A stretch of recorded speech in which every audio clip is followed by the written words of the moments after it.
മക്കളെ നമസ്കാരം. എന്തൊക്കെയുണ്ട് വിശേഷങ്ങൾ?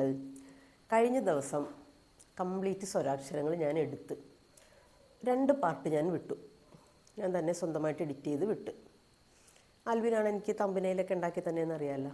ഞാൻ വേറെ അടുത്ത 2 അക്ഷരങ്ങൾ ചെയ്ത് വിട്ടത് ഈ മൈക്ക് പറ്റിച്ച് ചാർജ് ഉണ്ടായിരുന്നില്ല. അപ്പോൾ ഞാൻ ഒരു ഓ എന്നുള്ള ശബ്ദം വിടും, 2 സെക്കൻഡ് കഴിഞ്ഞ് അതെൻ്റെ ആക്ഷൻ വരുള്ളൂ. അങ്ങനെ ആകെ കുളമായതുകൊണ്ടാണ് ഇത്രയും വൈകിയത് കേട്ടോ, ക്ഷമിക്കണം.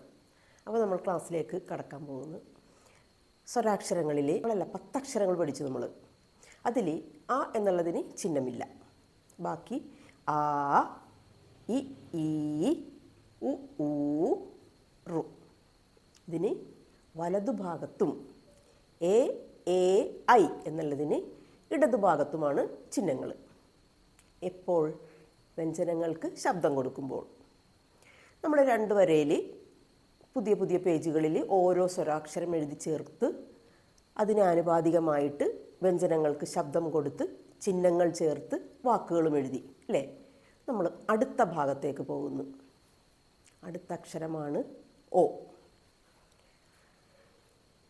ഇതാണ് ഓ. Very simple. ഇവിടെയാണ് നമ്മൾ ഓ എഴുതാൻ പോകുന്നത്. ടീച്ചർ എത്ര വര വരച്ചിട്ടുണ്ട്? Only 2 lines, black 2. പിന്നെ നമ്മൾ നടുക്ക് കൊടുക്കുന്നത് ആ ചിഹ്നം ഒന്ന് ഭംഗിയാക്കാനായിട്ട് അല്ലേ? അപ്പം ഇനി നമ്മൾ ഓ എഴുതാൻ പ്രയാസമുണ്ട് ഇല്ലല്ലോ. നമ്മുടെ ര എന്നുള്ളത് അറിയാമല്ലോ. അതിൻ്റെ മിറർ ഇമേജിൽ ചെറിയ മണി 3 ആക്കി മാറ്റുക. ഇതാണ് ഓ. ഇതാണ് ഓ എന്നുള്ള അക്ഷരം.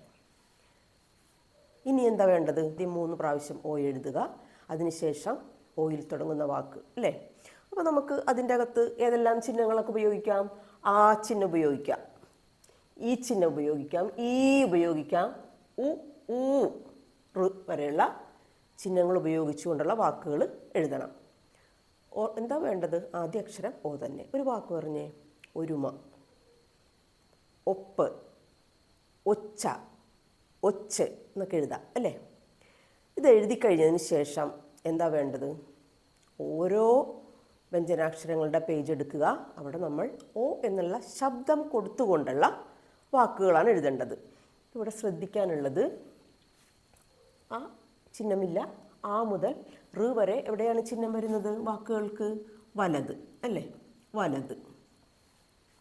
എ, എ, ഐ എവിടെയാണ് വരുന്നത്? ഇടത്. ഇനി ഓ എന്നുള്ള ശബ്ദം കൊടുക്കുമ്പോൾ വ്യഞ്ജനങ്ങൾക്ക് വരുന്നത് പ്രത്യേകം ശ്രദ്ധിക്കുക. ഇടതും വലതും വരും. ഇപ്പം ടീച്ചർ ക എന്നുള്ള അക്ഷരത്തിന് ഓ ശബ്ദം കൊടുക്കുന്നു. അപ്പോൾ എന്താ ചെയ്യണമെന്ന് വെച്ചാൽ ആദ്യം ക, ആദ്യം എഴുതുമ്പോൾ ഇതുപോലെ തന്നെ ശീലിക്കുക. ക എഴുതുക, അതിന് എ ശബ്ദം കൊടുക്കുക. അതിനെന്താ വേണ്ടത്? നമ്മൾ പുള്ളി. അതിനുശേഷം ഇവിടെ ഒരു ദീർഘം. എന്നിട്ട് നമ്മൾ ഓ എന്ന് ശബ്ദിക്കാൻ പാടുള്ളൂ. കായോടുകൂടി ഓ ചേർത്തു. ഓ ശബ്ദം കൊടുത്തപ്പോൾ ക, കെ, കോ. വാക്ക് എഴുതുമ്പോൾ നമ്മൾ കോ എന്നുള്ള വാക്ക് എഴുതണം. ഒരു വാക്ക് പറഞ്ഞേ. കൊട്ട, കൊടി എഴുതാം അല്ലേ? ഇനി എല്ലാ അക്ഷരങ്ങൾക്കും എന്ത് കൊടുക്കണം? ഓ ശബ്ദം കൊടുക്കുക. പായാണെങ്കിലാ പാ, ആദ്യം എ ശബ്ദം കൊടുക്കുക. പേ, പോ. ഇങ്ങനെ തന്നെ പറഞ്ഞെഴുതണം. മനസ്സിൽ ഈ ചിഹ്നം ഉറക്കുന്നത് വരെ ഓ എന്നുള്ളതിന് ഇടതും വലതും ചിഹ്നങ്ങൾ വേണം. ഇടത് എ ചിഹ്നവും വലത് ദീർഘവും ആ ചിഹ്നവുമാണ്. അപ്പോൾ ഇങ്ങനെ തന്നെ തുടക്കം ശീലിക്കണം കേട്ടോ. ഓ ഇതിവിടെ നമുക്ക് കൊട്ട എഴുതാം. കൊട്ട, കൊടി. ഇവിടെയാ പൊട്ട്. താക്കാണെങ്കിലാ താ, തേ, തോ. തൊടി. ചായാണെങ്കിലാ ചാ, ചേ, ചോ. ചൊടി. ഇങ്ങനെ തന്നെ ആദ്യത്തെ അറ്റംപ്റ്റ് നിങ്ങൾ ചെയ്യണം. അല്ലെങ്കിൽ ഈ ചിഹ്നങ്ങൾക്ക് ബുദ്ധിമുട്ട് വരും കേട്ടോ. അപ്പോൾ ഓ എന്ന എല്ലാ പേജുകളിലും നമ്മുടെ പിറകോട്ടുള്ള എല്ലാ വ്യഞ്ജനാക്ഷരങ്ങൾക്കും ഓ ശബ്ദം കൊടുത്ത് എഴുതുക. ഇപ്പം നമ്മൾ എന്തെഴുതി? അ, ആ, ഇ, ഈ, ഉ, ഊ, ഋ. എ, എ, ഐ, ഓ. അപ്പം ഇടതും വലതും ചിഹ്നങ്ങൾ വന്നു കേട്ടോ. ഇടതും വന്നു, വലതും വന്നു. ഓ എന്നുള്ള ശബ്ദത്തിന്. എല്ലാ അക്ഷരങ്ങൾക്കും എഴുതാം. ഓക്കെ, ഇനി അടുത്ത അക്ഷരമാണ് എന്താ ഇത് പറയാമോ? ഇതെന്ത് ചിഹ്നമാണ്? ആ എന്നുള്ള ചിഹ്നമാണ്. അപ്പോൾ ഓ എന്നുള്ളതിന് ഈ ചിഹ്നമാണ് നമ്മൾ ചേർത്ത് ഓ എന്നുള്ള അക്ഷരം ഉണ്ടാക്കുന്നത്. ഓ എന്നുള്ള അക്ഷരത്തിന് സാധാരണ ഓയോടുകൂടി ദീർഘചിഹ്നം ചേർക്കുമ്പോഴാണ് ഓ എന്നുള്ള അക്ഷരം നമുക്ക് കിട്ടുന്നത്. നോക്കാം നമുക്കത് എങ്ങനെ എഴുതണമെന്ന്. ഈ വരി ഇത് തന്നെ മതി, ഇത് തന്നെ മതി. എന്താ വേണ്ടത്? ഓ, വെറും ഓ എഴുതുക, വലതുഭാഗത്തൊരു ചിഹ്നം, അപ്പോഴാണ് ഓ എന്നുള്ള അക്ഷരം കിട്ടുന്നത്. ഇവിടെ ഇപ്പോൾ ചിഹ്നങ്ങൾ ഏതിനൊക്കെ വന്നു? ഈ ചിഹ്നം വന്നു, ഊ ചിഹ്നം വന്നു, ഐ ചിഹ്നം വന്നു അല്ലേ? അടുത്തത് ഓ എന്നെഴുതിയപ്പോൾ എന്ത് ചിഹ്നം വന്നു? ഓ എന്നുള്ള അക്ഷരത്തോടു കൂടി ഒരു ദീർഘചിഹ്നവും കൂടി ചേർന്നപ്പോഴാണ് ഓ എന്നുള്ള അക്ഷരം വന്നത്. അപ്പം നമുക്ക് എന്തെഴുതാം? പുതിയ പേജ് എടുക്കുക, 3 പ്രാവശ്യം ഓ എന്നുള്ള അക്ഷരം എഴുതുക. അതിനുശേഷം ഓ വെച്ച് വാക്കുകൾ: ഓല, ഓമന, ഓന്ത്, ഓടി അല്ലേ? എഴുതാം. ഇതെഴുതി. ഇനി നിങ്ങൾക്ക് നിങ്ങളുടെ മനസ്സിൽ വരുന്ന വാക്കുകളൊക്കെ നിങ്ങൾക്ക് എഴുതാം ഓ എന്നുള്ള അക്ഷരം വെച്ചിട്ട്. അതിനുശേഷം സാധാരണ പോലെ പിന്നാമ്പുറത്തേക്ക് പോവുക, ഓരോ വ്യഞ്ജനാക്ഷരങ്ങളും എടുക്കുക. അതിന് നമ്മൾ എന്ത് ചെയ്യണം? ഓ എന്നുള്ള ശബ്ദം കൊടുത്തുകൊണ്ടുള്ള വാക്കുകളാണ് എഴുതേണ്ടത്. ഓ എന്നുള്ള ശബ്ദം കൊടുക്കാൻ ക എന്നുള്ളതിനോടുകൂടി നമ്മൾ ഓ ചേർക്കാൻ പോകണം. അപ്പോൾ എന്താ വേണ്ടത്? ഇതേ ചേർത്ത് ഓ ചേർത്തു. അപ്പം ഇവിടുത്തെ ശബ്ദം ഓ എന്ന് മാത്രമേ ഉള്ളൂ. കൊട്ട, പൊട്ട്, തൊടി, ചൊടി. ഇനി നമ്മൾ ഇതിനെയെല്ലാം ഓ എന്നുള്ള ശബ്ദമാക്കിയാണ് മാറ്റേണ്ടത്.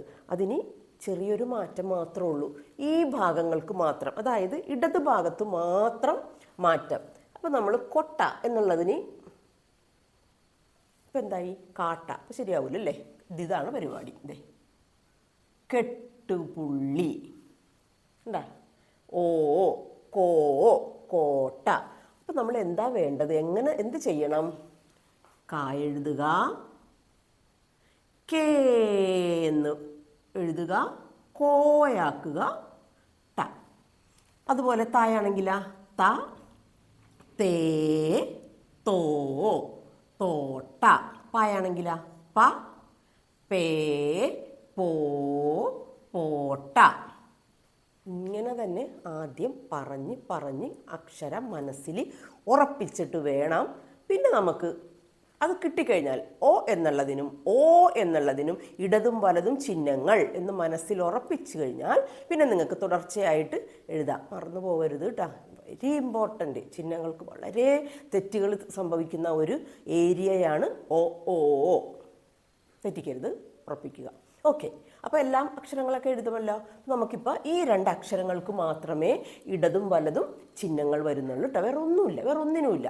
അപ്പോൾ അത് ഓർക്കാൻ എളുപ്പമല്ലേ? ഇടതും വലതും ചിഹ്നങ്ങൾ വരുന്ന 2 സ്വരാക്ഷരങ്ങളാണ് ഓ ഓ. അത് ആദ്യം അങ്ങോട്ട് ഉറപ്പിക്കുക.